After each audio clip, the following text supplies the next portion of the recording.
Chris, y a pas de soleil. Yeah! Bon, ben l'aventure se poursuit. On quitte Karakourine pour se diriger à Titirlek.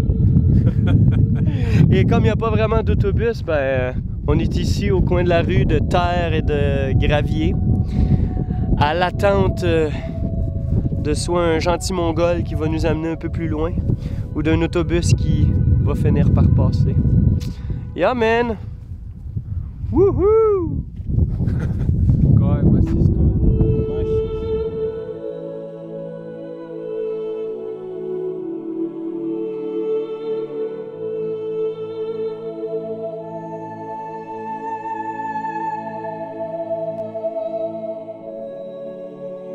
C'est fou pareil, man. Jamais j'aurais pensé pouvoir me retrouver aussi perdu au milieu de nulle part. Malgré le fait qu'on n'est pas complètement isolé dans une forêt, ou vraiment tout seul, ben je peux vous garantir que je ressens un sentiment vraiment spécial. Il n'y a rien ici. Il n'y a vraiment rien, à part des bleds perdus un peu n'importe où. Il n'y a pas vraiment de route, encore moins des autoroutes, et pas vraiment de station d'autobus. On est donc laissés à nous-mêmes, sans personne pour nous aider et sans personne pour nous donner des informations. Ben on arrête le peu de véhicules qui passent sur ce qu'on peut appeler la route principale et on espère tomber sur quelqu'un qui va bien vouloir nous amener à notre prochaine destination. Des aventures comme je les aime, mes amis.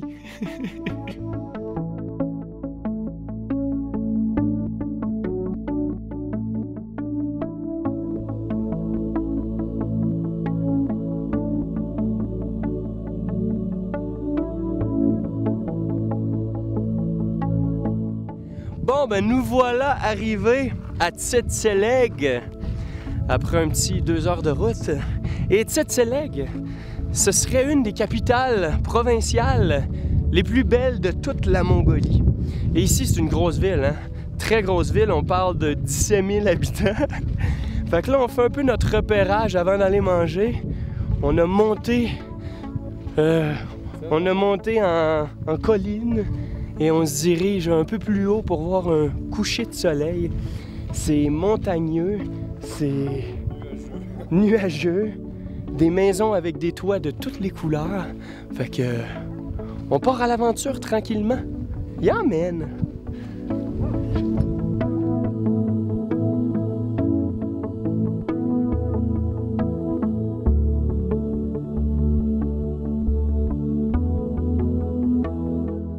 Checkez ça comme c'est spécial. Checkez ça. Des tonnes de maisons entourées par des palissades de bois. Et le plus spécial dans tout ça, c'est qu'il n'y a presque pas d'arbres. C'est vraiment bizarre. Parce que ça a l'air de rien. Ça n'a pas de style, ça n'a pas de cachet. C'est juste une ville qui a été bâtie là, comme ça, et qui se retrouve en ce moment devant nos yeux.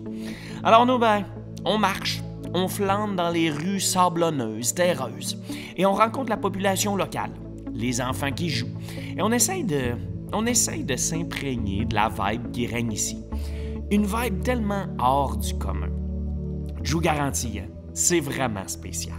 Sérieux, je capote un peu, parce que malgré ma grande expérience du voyage et le fait que j'ai déjà visité pas mal de pays, tout un peu plus différents les uns des autres, ben j'ai jamais rien vu de tel.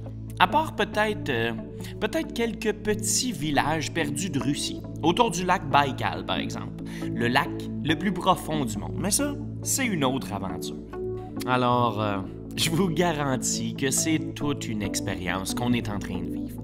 C'est tout un feeling et c'est toute une aventure.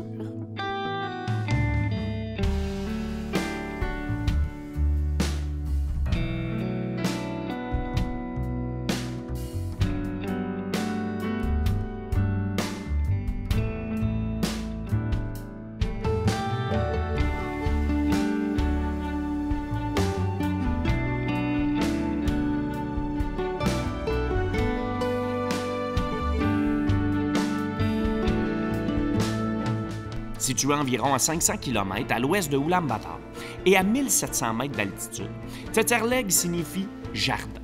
Et malgré le fait qu'on retrouve même pas tant d'arbres que ça, on dit que c'est une des villes les plus vertes de Mongolie.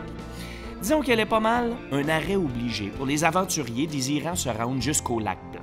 Parce que même si les distances sont pas immenses, l'état de ce qu'on pourrait appeler des routes, c'est pas vraiment super. Donc les petites distances sont excessivement longues à parcourir. Il faut donc se planifier des arrêts en cours de voyage parce qu'on n'a pas le choix.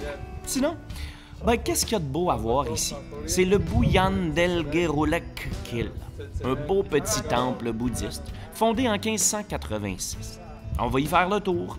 Question de parler aux gens qu'on rencontre sur place et avec qui on réussit pas vraiment à parler. Mais en même temps, ça ajoute à l'aventure et ça ajoute à la beauté et à l'authenticité du moment.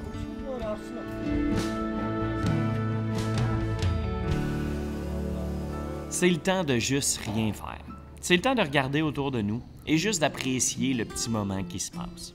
On s'assoit et on regarde les gens. On filme un peu, on prend des photos, on les regarde dans leur environnement quotidien. C'est le temps de prier, c'est le temps de faire des rythmes religieux qu'on comprend plus ou moins pour un occidental. Mais encore une fois, c'est magnifique et mon chum Kevin et moi, on se fait bien du fun et that's it, c'est très cool.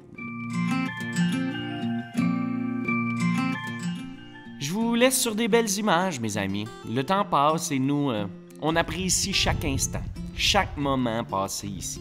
On a fini par rencontrer des gens, passer une belle soirée, aller au resto, prendre une petite bière dans un bar et... on s'est vraiment fait du fun. Et demain, on repart parce que l'aventure est vraiment pas terminée. Donc, je vous invite à liker, à partager et suivez-nous. Cette petite aventure ne fait encore que commencer.